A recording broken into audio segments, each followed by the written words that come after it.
হে Photoshop লাভার, কি অবস্থা? কেমন আছো? আশা করি সকলে ভালো আছো। অনেকে আবার বলবে ফোনটা কেন আমি আজকে হাতে নিয়েছি। সো ফোনটা আমি যেহেতু আউটডোর ভিডিও করছি, তো নয়েজ আসার কারণে আমি ফোনটির মাধ্যমে ভয়েস রেকর্ড করছি। সো এরপরেও যদি ভয়েসে নয়েজ আসে, সেক্ষেত্রে আমি খুব দুঃখিত। যেহেতু আমার কাছে মাইক্রোফোন নেই, সেহেতু আমি এই ফোনটি দিয়ে কাজ চালাচ্ছি। আজকের ফটোশপ ট্রেনিং এর 2 নম্বর ক্লাস। সো আগের ক্লাসে আমি তোমাদেরকে বলেছিলাম যে হোয়াট ইজ ফটোশপ বা ফটোশপ কি। সো অনেকে আবার বলবে যে ফটোশপ সফটওয়্যারটি আমি কোথা থেকে পাবো। সো ফটোশপ সফটওয়্যারটি তোমরা অ্যাডোবির ওয়েবসাইট থেকে ডাউনলোড করে নিতে পারবে। এটি একটি পেইড সফটওয়্যার। ট্রায়াল ভার্সনও তোমরা ওই অ্যাডোবির ওয়েবসাইট থেকেই তোমরা পেয়ে যাবে ট্রায়াল ভার্সনটি। যেহেতু এটি পেইড সফটওয়্যার, তোমাদেরকে এটিকে পারচেস করতে হবে। সো আজকের ভিডিওতে তোমাদেরকে আমি বলবো যে ফটোশপ সফটওয়্যারটি দেখতে আসলে কেমন হয়, বা ফটোশপটিকে ওপেন করলে কিরম হয়, ইন্টারফেসটাকে একটুখানি তোমাদের কাছে খুব সহজ করে তুলবো। সো আগের ভিডিওটি যদি তোমরা না দেখে থাকো, তাহলে তোমরা এই ভিডিওটি ডেসক্রিপশন বক্সে আগের ভিডিওটির লিঙ্ক দেওয়া আছে, তোমরা চাইলে আগের ভিডিওটি দেখে আসতে পারো, বা আই বাটনের লিঙ্ক দেখতে পাচ্ছ, এই লিঙ্কটিতে ক্লিক করে দেখে আসতে পারো। সুতরাং বসুন, আরাম করুন, চলুন শুরু করা যাক। তো তোমরা দেখতে পাচ্ছ আমরা কম্পিউটার স্ক্রিনে চলে এসেছি। তো দেখতে পাচ্ছ এখানে আমি ফটোশপ সিসি 2023 ভার্সনটিকে এখানে রেখে দিয়েছি। এটি হচ্ছে ফটোশপ সিসি 2023 ভার্সন। এখানে এক মাউসের কার্সারটি রেখে দিলে এখানে দেখতে পাচ্ছ অ্যাডোবি ফটোশপ 2023 লোকেশনে কোথায় আছে সেটা দেখাচ্ছে। ওকে, তো এটি ডেস্কটপে রয়েছে। তো আমরা এই ফটোশপটি যদি ওপেন করি, ওপেন করার জন্য অনেক রকমের উপায় আছে। সফটওয়্যারটির উপরে রাইট ক্লিক করতে পারি, রাইট ক্লিক করে ওপেনে ক্লিক করতে পারি। এখানে ওপেনে ক্লিক করে দিলে ওপেন হবে, অথবা এই সফটওয়্যারটির ওপরে রেখে এন্টার বাটন টিপে দিলে কিন্তু এটি ওপেন হবে, বা এটির ওপরে ডবল ক্লিক করে দিলেও কিন্তু ওপেন হবে। তো দেখতে পাচ্ছ আমরা ফটোশপ সিসি 2023 ভার্সনটিকে ওপেন করে নিলাম। এখানে দেখতে পাচ্ছ লেখা আসছে ওয়েলকাম টু ফটোশপ। এখানে আমাদের কাছে ওয়েলকাম স্ক্রিন দেখাচ্ছে ফটোশপ সিসি 2023 ভার্সনে। এখানে দেখতে পাচ্ছ drag and drop A file or select one from your computer to get started. এখানে বলছে তোমরা যদি ছবিটার ওপরে এডিট করতে চাও, সেই ছবিটিকে ড্র্যাগ করে নিয়ে এসে ড্রপ করে দিলেও ওপেন হবে। এছাড়াও ওপেন করার আরো অনেক উপায় আছে যেখান থেকে তোমরা ওপেন করতে পারো। এখান থেকে তোমরা যেই ছবিটা এডিট করবে সেই ছবিটা ওপেন করার জন্য কন্ট্রোল ও টিপেও ওপেন করতে পারো, কিবোর্ড শর্টকাট। অথবা এই ফাইল দেখতে পাচ্ছ উপরে এখানে মেনু বার আছে, এই ফাইল আছে, এডিট আছে, ইমেজ আছে, লেয়ার আছে, টাইপ আছে, সিলেক্ট আছে, ফিল্টার আছে, 3D আছে, ভিউ আছে, প্লাগইনস আছে, উইন্ডো আছে, হেল্প আছে। সেখানে দেখতে পাচ্ছ অনেকগুলো কিন্তু মেনু বার রয়েছে, এবং মেনু বারের আগে এখানে একটা ফটোশপের লোগো। সেই ফটোশপের লোগোটি যেহেতু আমাদের কোনো কাজের নয়, এবং এটা হচ্ছে এখানে মিনিমাইজ, এটা ম্যাক্সিমাইজ বা রিস্টোর, আর এটা হচ্ছে ক্লোজ। এই ক্লোজে টিপে দিলে এই সফটওয়্যারটি বন্ধ হয়ে যাবে। আর এখানে সার্চ বার আছে, যেখান থেকে তোমরা ইন্টারনেট কানেকশন করে তোমরা যে কোনো কিছু সার্চ করতে পারো, বা সার্চ করার প্রয়োজন থাকলে তোমরা সার্চ করতে পারো। এবং এখানে দেখতে পাচ্ছ একটা ফটোশপের লোগো রয়েছে। এই ফটোশপের লোগোটার উপর ক্লিক করে দিলে কিন্তু এরকম অবস্থায় চলে আসবো, যেখানে আমাদের ওয়েলকাম স্ক্রিনটা চলে যাবে এবং এই জায়গাটি চলে আসবে। তো আমরা সেই জায়গাতে আবার ফিরে যাওয়ার জন্য এখানে দেখতে পাচ্ছ হোমের মতন, বাড়ির মতন একটা চিহ্ন আছে, এখানটাতে ক্লিক করে দিলে কিন্তু আবার ওই জায়গাতে চলে আসবো। এরপর এখানে ক্লিক করার পর এখানে দেখতে পাচ্ছ নিউ ফাইল, ওপেন, হোম। তো আমরা এখন হোমে রয়েছি, ওই জন্য হোমে সিলেক্ট করা রয়েছে। এখানে ক্লিক করে দিলে আমরা আবার সেই ফটোশপে যেখানে এডিট করব সেখানে চলে যাব। সো আমরা এখান থেকে যদি নিউ ফাইলে ক্লিক করি, নিউ ফাইলে দেখতে পাচ্ছ ক্লিক করার সাথে সাথে নিউ ডকুমেন্ট, নিউ ডকুমেন্টের মধ্যে দেখতে পাচ্ছ অনেকগুলো মেনু বার রয়েছে। সেভ আছে, ফটো আছে, প্রিন্ট আছে, art and illustration, web, mobile, film and video. তো এখানে দেখতে পাচ্ছ এগুলো অনেক রকমের ফ্রি সেট দেওয়া আছে। আমি এই রিসেন্টে ক্লিক করছি, রিসেন্টে তার মানে এই রিসেন্টলি আমি এই 4টে ফ্রি সেট নিয়ে কাজ করেছি, তার জন্য আমার কাছে এই রিসেন্টে এই জিনিসগুলো দেখাচ্ছে। যদি না কাজ করতাম তাহলে এগুলো দেখাতো না, শুধু এটি ব্ল্যাঙ্ক দেখাতো এবং এই জায়গাটা দেখাতো। এই জায়গাটায় পরে আসছি আমরা। সো এইখানটা আগে বুঝে নিই, তারপর এখানটা আসছি। এখানে দেখতে পাচ্ছ সেভ, সেভে দেখতে পাচ্ছ এখানে ব্ল্যাঙ্ক আছে, কিচ্ছু নেই। এখানে এই সেভে তো ব্ল্যাঙ্ক আছে, এখানে কি সেভ করব? এখানে প্রিসেট সেভ করার জন্য এখানে দেওয়া আছে। তোমরা এই সেভের মধ্যে তোমরা চাইলে যে কোনো প্রিসেট তোমরা এখানে সেভ করে রাখতে পারো, কোনো অসুবিধা নেই। সেভেও পরে আসছি, পরে দেখাচ্ছে। এরপরে আগে এগুলো দেখিয়ে দিই, তারপর সেভটা দেখাচ্ছি কিভাবে সেভ করে রাখতে হয় কোনো প্রিসেটকে। তো এর পাশে দেখতে পাচ্ছ ফটো, ফটোতে ক্লিক করলে ফটো রিলেটেড যেসব আমাদের দরকার পড়বে, ফটো রিলেটেড এডিট করার সময় যেসব প্রিসেট আমাদের দরকার পড়বে এখানে কিন্তু সেগুলো রয়েছে। প্রিন্ট ডিজাইনে কাজ করলে প্রিন্টের দেখতে পাচ্ছ এখানে অনেক রকমের প্রিন্টের প্রিসেট আছে, যেগুলো তোমাদের কাজে লাগবে প্রিন্ট ডিজাইন করতে গেলে। সেগুলো তো আমরা পরের ক্লাসগুলোতে দেখে নেবো যে কোনটা কি কাজে লাগে। এখানে দেখতে পাচ্ছ আর্ট অ্যান্ড ইলাস্ট্রেশন করলে এখানে দেখতে পাচ্ছ অনেক রকমের প্রিসেট আছে। ওয়েব ডিজাইনে কাজ করলে এগুলো কাজে লাগে। মোবাইলে দেখতে পাচ্ছ এখানে অনেক রকমের ডিভাইসের কিন্তু প্রিসেট দেওয়া আছে যেগুলো ডিজাইন করার সময় আমাদের কাজে লাগবে। তো এগুলো এখন আমাদের প্রয়োজন নেই, এগুলো আমি তোমাদের দেখিয়ে রাখছি। প্রিসেট ফিল্ম অ্যান্ড ভিডিওর ক্ষেত্রে তোমরা দেখতে পাচ্ছ এখানেও অনেক প্রিসেট দেওয়া আছে, অনেক প্রিসেট দেওয়া আছে যেগুলো আমাদের এডিট করার সময় প্রয়োজন পড়বে। সো আমরা আবার চলে যাব রিসেন্টে ক্লিক করার সাথে সাথে দেখতে পাচ্ছ এগুলো আমি কাজ করেছি বলে এগুলো দেখাচ্ছে। যদি না কাজ করতাম তাহলে এগুলো দেখাতো না। এরপর এখানে আসি প্রিসেট ডিটেলস। এখানে দেখতে পাচ্ছ আনটাইটেল 1 বলে একটা লেখা রয়েছে, এটা এডিটেবল। এটা হচ্ছে তোমরা যেই কোনো প্রিসেট তৈরি করার আগে এখানে যেমন দেখো এই প্রিসেটটার নাম হচ্ছে A4 কেন? এটা হচ্ছে A4 সাইজের প্রিন্ট ডিজাইনের একটা A4 সাইজের পেপার, ওকে, তাই এখানে A4 নাম দেওয়া আছে। কাস্টম, যার কোনো নাম দেওয়া নেই, এখানে শুধুই এমনি তৈরি করে কাজ করা হয়েছে। তারপরে নিচে যে লেখাগুলো আসছে এগুলো দেখতে পাচ্ছ 210x297 300 ppi, এগুলো পরে দেখছি।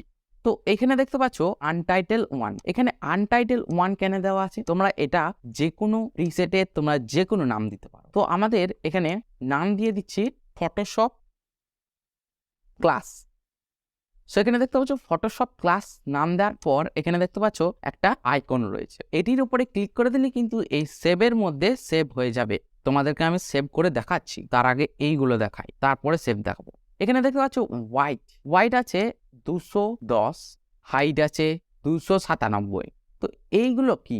হোয়াইট হচ্ছে চওড়া, যে কোনো জিনিসের আমরা যখন দেখি সেটার একটা লম্বালম্বি এবং চওড়াচৌড়ি দিক থাকে। সো হোয়াইট হচ্ছে চওড়াচৌড়ির দিক এবং হাইট হচ্ছে লম্বালম্বির দিক। তো আমরা এখানে দেখতে পাচ্ছি আমার মিলিমিটার্স দেওয়া আছে, এটি কিন্তু মিলিমিটার্স থাকলে হবে না কেন? হবে, কিন্তু সেক্ষেত্রে আমাদের যেহেতু এটি রাস্টার বেস সফটওয়্যার, সেখানে আমাদের এডিট করতে অসুবিধা হতে পারে, তাই আমরা এটি পিক্সেল করে রাখবো। সবসময় আমরা যখন কাজ করব, বেশিরভাগ যখন আমরা কাজ করি তখন আমরা এই পিক্সেল করে রেখে কাজ করি। এখানে অনেক রকমের আছে, পিক্সেল আছে, ইঞ্চিস আছে, সেন্টিমিটার আছে, মিলিমিটার আছে, পয়েন্টস আছে, তো দেখতে পাচ্ছ অনেক ধরনের আছে। তো এখানে আমরা এই পিক্সেলটাতে ক্লিক করে দিলাম। পিক্সেলে ক্লিক করার সাথে সাথে এই হোয়াইট এবং হাইট দুটো কিন্তু চেঞ্জ হয়ে গেল।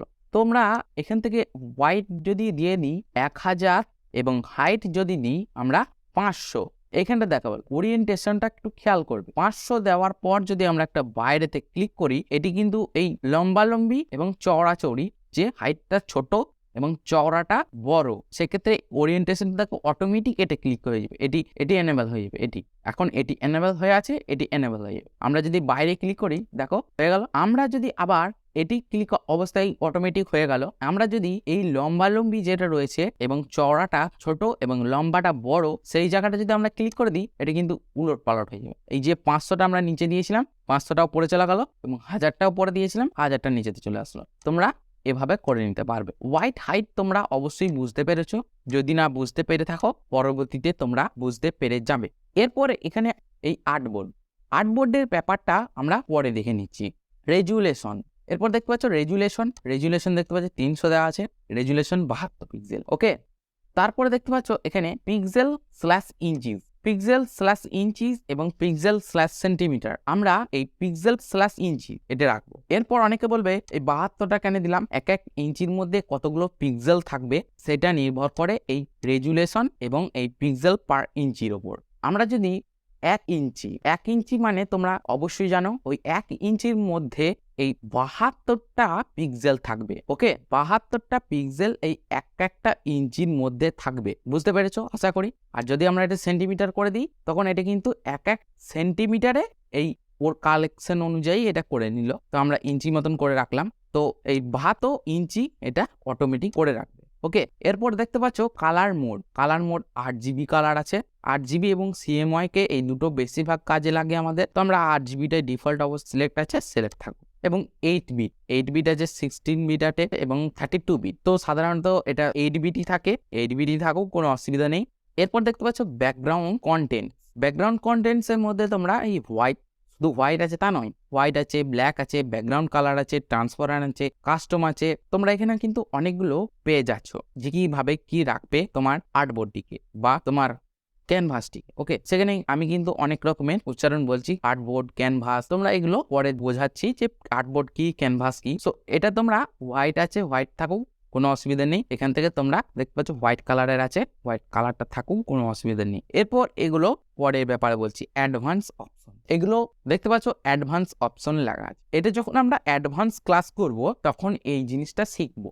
এখন এই জিনিসটা যদি বলি তোমাদের মাথার উপর দিয়ে সব পেরিয়ে যাবে, কিছু বুঝতে পারবে না। তাই ধীরে ধীরে আমরা বিগিনার থেকে অ্যাডভান্স ক্লাস যখন শিখবো তখন আমরা এই জিনিসটা শিখেন। এরপর আমরা এই সেভের ব্যাপারটা আসছি। সেভ করার জন্য আমরা ধরো হোয়াইট 1000 দিয়েছি এবং হাইট দিয়েছি 500 এবং রেজুলেশন দিয়েছি 72। এরপর আমরা এখানে একটা নাম দিয়েছি ফটোশপ ক্লাস। ওকে, এরপর যদি আমরা এই আইকনটাতে ক্লিক করে দিই, এখানে ক্লিক করার পর এখানে দেখতে পাচ্ছ সেভ ডকুমেন্ট প্রিসেট। প্রিসেটের একটা নাম দিতে বলছে সেভ 1। তো আমরা এখানে সেভ 1 রাখবো না, আমরা রাখবো কি, তো আমরা এখানে নাম দিলাম বাঙালি ভাই অভি। এরপর সেভ প্রিসেটে ক্লিক করে দিলে কিন্তু এই সেভের মধ্যে এই প্রিসেটটা সেভ হয়ে যাবে। তো আমরা সেভ প্রিসেটে ক্লিক করলাম। সেভ প্রিসেটে ক্লিক করার সাথে সাথে দেখতে পাচ্ছ আমরা কিন্তু এই সেভের মধ্যে চলে আসলাম এবং এখানে দেখতে পাচ্ছ বাঙালি ভাই অভি 1000 ইন্টু 500 px @72 ppi মানে হচ্ছে পিক্সেল পার ইঞ্চি। ওকে, তোমাদেরকে আগেই বুঝিয়েছি পিক্সেল পার ইঞ্চিটা, এখানে আমি তোমাদেরকে ভালোভাবে বুঝিয়েছি। তো এখানটায় যদি আমাদের প্রয়োজন পড়ে তখন আমরা কিন্তু সেভ করে রাখবো, অন্যথায় ফালতু সেভ করে রাখার দরকার নেই। তো আমি তোমাদেরকে দেখানোর ক্ষেত্রে আমি এটা সেভ করে রাখলাম। এই সেভ থাকা প্রিসেটকে তোমরা কিন্তু ডিলিট করতে পারো। কিভাবে ডিলিট করবে, এখানে দেখতে পাচ্ছ একটা ডাস্টবিনের মতন আইকন আছে, ডাস্টবিনের মতন আইকনটিতে ক্লিক করে দিলে কিন্তু এটা ডিলিট হয়ে যাবে। তো আমরা দেখো এখানে ক্লিক করে দিই, দেখতে পাচ্ছ ক্লিক করে দেওয়ার সাথে সাথে কিন্তু এটি ডিলিট হয়ে গেল। আবার রিসেন্টে চলে যাব, রিসেন্টে গিয়ে আমরা পিক্সেল ক্লিক করলাম, পিক্সেল পার ইঞ্চি আছে 72 করে দিলাম এবং হোয়াইট দিয়ে দিলাম 1000 এবং হাইট দিয়ে দিলাম 500। ওকে, এরপর আমরা ক্রিয়েটে ক্লিক করে দেবো। দেখো ক্রিয়েটে ক্লিক করার সাথে সাথে কিন্তু এখানে একটা ক্যানভাস চলে এসেছে এবং ক্যানভাসের মধ্যে এটা হচ্ছে একটা পেজ।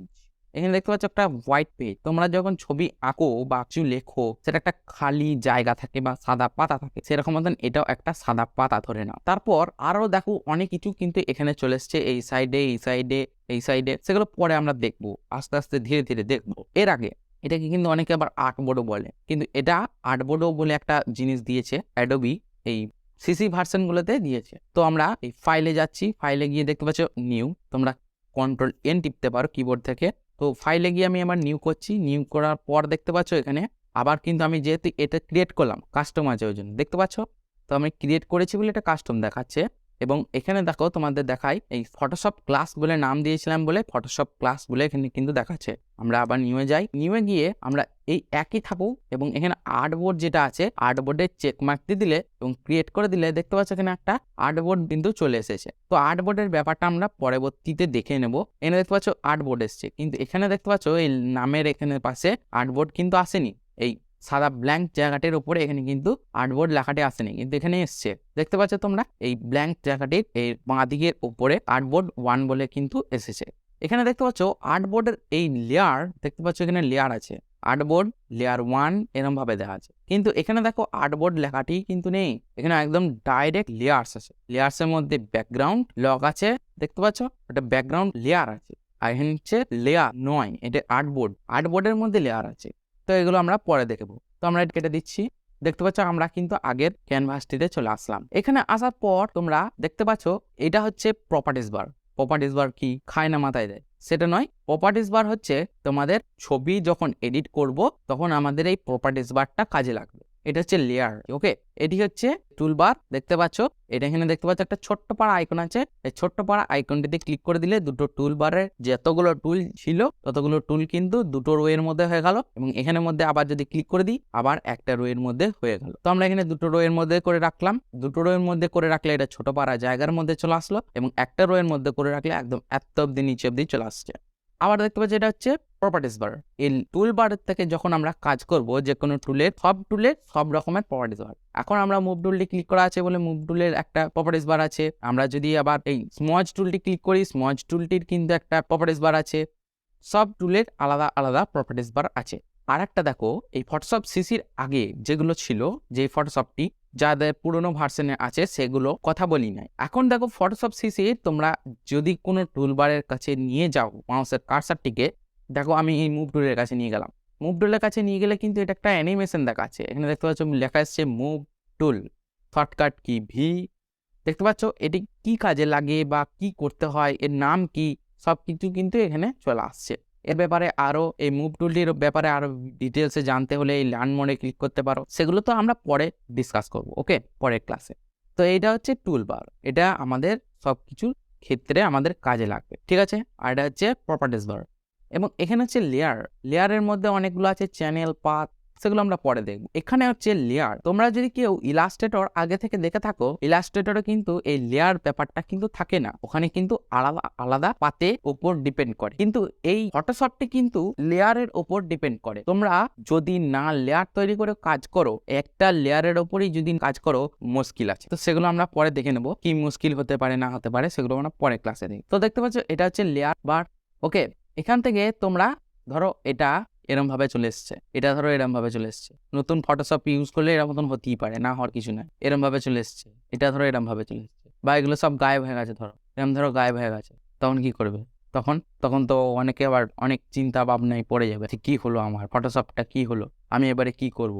কিচ্ছু করার দরকার নেই, কোনো টেনশন করার দরকার নেই। তখন এখানে দেখতে পাচ্ছ ওপরে, এখানে মেনু বারে চলে যাবে। মেনু বারের এই উইন্ডোজ থেকে দেখতে পাচ্ছ এখানে ওয়ার্ক স্পেসে গিয়ে রিসেট করে নেবে। এই রিসেট করে নেবে, এখানে আমরা ডিফল্ট অবস্থায় যেটা আছে সেটা থাকুক, এরপর রিসেট করে নেবে। রিসেট করে নিলে কিন্তু আবার সেই আগের মতন অবস্থায় চলে আসবে, যেটা তোমাদের আগে ছিল সেরকম অবস্থাতে চলে আসবে। সব যে যেখানকার সেখানকার আবার বসে যাবে। অথবা আর একটা উপায় দেখাচ্ছি, ধরো এটার মতো নেই, কয়টা আবার এটাও নেই, তখন কি করবে? এখান থেকেও না গিয়ে আর একটা উপায় আছে। এখানে দেখতে পাচ্ছ একটা ছোট্ট পাড়া আইকন আছে, এখানে ক্লিক করে দিয়ে রিসেট, দেখতে পাচ্ছ শর্টকাট, ওখানে গিয়ে ওয়ার্ক প্লেসে গিয়ে এখানে রিসেট করতে ছিল, ওখানে না গিয়ে এখানে ছোট্ট পাড়া ক্লিক করে দিয়ে রিসেট, বাস। তো দেখতে পাচ্ছ কত সহজ। এবং এটি তোমাদেরকে কিন্তু এই লেয়ার নিয়ে কাজ করতে হবে, লেয়ারকে বন্ধুত্ব করে ফেলতে হবে, লেয়ারের সমস্ত কিছু কাজ করতে হবে, লেয়ারের উপর ডিপেন্ড করে, যেহেতু এটি রাস্টার বেস সফটওয়্যার তার জন্য। আবার এখানে দেখতে পাচ্ছ, তোমাদেরকে দেখাই, এটা দেখো একটু ছোট করি। ছোটটা তোমরা এখানে জুম টুলটি আছে, জুম টুলের মাধ্যমে তোমাদের দেখাবো পরে। তো